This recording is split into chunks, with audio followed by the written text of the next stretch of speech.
Hi, everyone. Welcome to Cyber Witch, your online resource for spiritual development. My name is Orly, and I've been working as a psychic and clairvoyant for almost 20 years.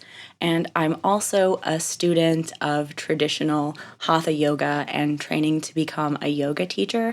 So I use a lot of the knowledge that I learned from studying Vedic scriptures on the show as well to help make you stronger in your spiritual practice. So please hit like and subscribe for new videos every week. Today we are talking about the goddess, the dark goddess. Who is she? And what happens to you when you work with her in your life, in your witchcraft, and also my personal experiences of bringing those cosmic forces into my life as well. So, the goddess and the dark goddess are both different aspects of the divine feminine.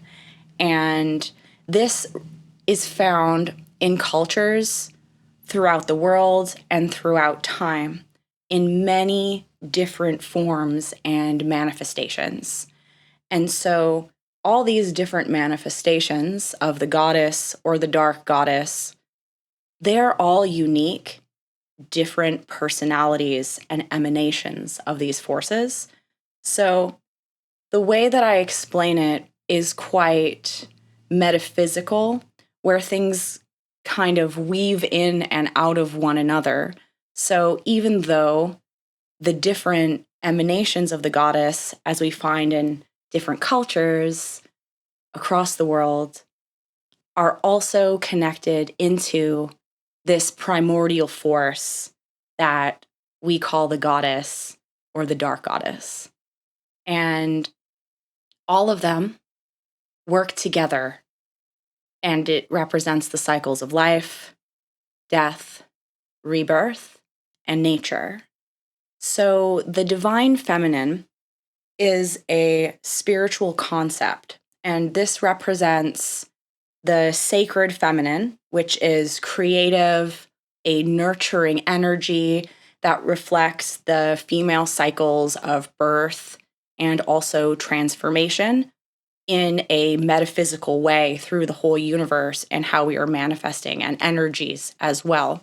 And so the transformation in our bodies as women also represents these cosmic forces on a greater scale. So when we look at the divine feminine, it represents this incredible power of creative energy that also can be very chaotic and is essentially the force of nature itself manifesting around us. And so we are all essentially living in the cosmic womb of the goddess. And there are many different manifestations of this energy with their own unique personalities. So in my particular practice, I really love working with a lot of different deities and spirits and different manifestations of the goddess and the dark goddess, which we'll get into later. And they each are unique in just as our own personalities are unique. So very often there is an inclination for people to kind of act like every single goddess or dark goddess in its physical manifestation is the same, when, yes, these are linking back into primordial forces of the divine feminine and masculine in various manifestations. But just like us as personalities, these spirits do often exist in their own dimensions and have unique personalities to them. So it's really doing a disservice to ourselves to try to act like every single thing is the same, even though they do share certain qualities. It's best to really learn about the unique expression that is calling to you. And in this video, I'm talking about the overall energy of the divine feminine masquerading as the dark goddess and the goddess or the light goddess. The difference between those forces manifesting as the dark goddess or the goddess is pretty clear. So with the goddess, that energy is very nurturing. It's creating in a very light way, not in a mysterious way, but in a very clear way that we can see. And it's birthing new life into existence. And the dark goddess energy is often linked into transformation. And that's through our shadows. So through the things that we have within us, when we access her forces, it helps us get really deep into all the different aspects of our own personal cosmic bodies and everything about our mind and the world around us, seeing in those shadows. And so that, of course, is a harsher aspect to work with, but this is what helps us to overcome things in life and to find true empowerment, and also the art of finding beauty in that chaos. Now it's time for our 20-second vibe check. Pope Francis remains in critical health conditions. Is he the last pope? There is a theory that stems from the Prophecy of Popes, which is a 12th century document that basically gives a list of the different popes through time, and the list ends as the end of what's going on with the church in ultimate tribulation and apocalyptic signs. And of course, with the Vatican's corruption scandals and declining church influence, this suggests that we may be nearing this radical transformation. The last pope theory persists among those who see Pope Francis as fulfillment to this prophecy. In Vedic scriptures, the yogis have theories that this reality is one big illusion, a chaotic expression that is happening. So we're incarnating here for our souls to go through the experience of this physical manifestation and ultimately the chance for our evolution through being alive. And so this illusion is called Maya. And Maya is essentially the force of the goddess. She is chaos, she is birth, and she is all things that are manifested in the physical, but also the non-corporeal in this world that we experience with our senses. So she is the things that we can see, but also the things that we are not able to see that exist around us in this reality. And a lot of people ask, well, if this world is a world of illusions, what is the point of living in a world of illusions? And that is to learn from the goddess by discovering who we are. We are looking at everything through the veils of the goddess. And we have to live in reality. We can't abandon reality. That's where we are right now. So even though we know that there's more going on than what we are able to understand, we also have to live in this reality. And so that's also really important. And so with that, the tantric perspective is to take this illusion and to use it like we're creating a work of art with our life. So life, even though it is an illusion, we can take it that as like a blank canvas, and we can learn from the energy of the goddess and the dark goddess in an alchemical process that teaches us to see beyond what we can understand with our eyes. And Tantra also says that Maya is the goddess. So our relationship with the goddess becomes like our relationship with the world that we live in. And as our relationship with the goddess changes over time, so does our relationship with the world, and also our life changes.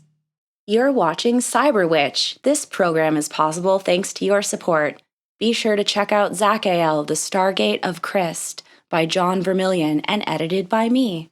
Learn spiritual sciences from extraterrestrial intelligences to advance your energy work and much more on thevioletgateway.com, link below. And now back to the show.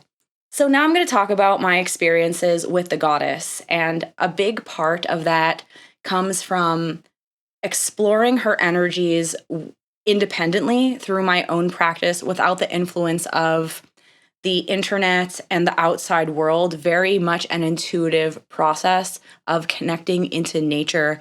Ever since I was very young, I always found home in just being out in the woods, spending time alone among nature and connecting to those forces and letting it speak to me. That is really how I started very strongly sensing that nature was a force in of herself that I could connect into. And even though I have had my ups and downs in my relationship with my actual mother, and I'm very lucky and blessed to have a good relationship with her, the dark goddess and the goddess energy has always really been there for me through my life when I've wanted to have that guidance, because I'm always a very independent person, but you can't be independent from the forces of nature. She's always going to be there watching you, judging you, helping to teach you and guide you. And so that's been the most eye-opening and beautiful experience for me, where it doesn't matter what you're doing, these forces are always there because that is the world. It's always around you, and it exists through the power of creation, which we also have in many different ways. And that's something that anyone is able to tap into if you understand these mysteries. A big part of my work involved starting with Lilith, who I know people can call things in different categories, and I don't really care. For the sake of this video, I'm talking about my own personal practice. So I'm going to refer to Lilith as a dark goddess for the sake of this video, because when I connect with her, I'm connecting to her beyond her representation in Abrahamic literature into her ancient and primordial form that helped the creation and evolution of humanity from its ancient times. And so when I first started working with her, I didn't have the internet to give me advice about what to do. A lot of people like to comment asking me how old I am. So I am 35. And when I started getting into learning about spirituality, I was 17. So at the time, we didn't have the resources that there are today. You could probably find some books on sacredtexts.com that people had uploaded from various grimoires and things like that. But I was really curious to connect to the legend of the spirit of Lilith that really piqued my curiosity, because I was living with someone who had a very strong connection to Lilith's consort, which is Samael. And that is what drove me to learn about her. And I didn't try to ask her to do anything for me. What I had done was I set up a really pretty altar to her in my room, and it turned into this force field, essentially, that would stop anyone from entering my room that didn't have good intentions upon entering it. And it was really interesting how that happened, because I didn't ask for her to help me with anything at all. And I just was interested in letting her energy into my life to learn from this primordial force. And I was curious to just allow myself to resonate in that ambience. And that was how I developed a very strong connection to her. And that force has really helped inspire my work as an artist by helping me look into these really deep and often dark dimensions and pulling forth creations from them with that same kind of cosmic creative energy that the goddess manifests within us. And so that's definitely one of my favorite experiences to share with people, and help you get inspired. And so, if you would like to share your experiences of how you've connected with the goddess or the dark goddess, please leave your comments on this video. And if you would like to reach me for any of my spiritual services, or if you would like any spiritual counseling about your paranormal situations, you can book a consultation with me on my website. I also work as a tarot reader, and you can find all my links below in the description of this video. Thank you so much to all the channel members and patrons. Please subscribe if you're new, and please give this video a like and share it with everyone you know to help with the algorithm. And I'll see you next time. Bye.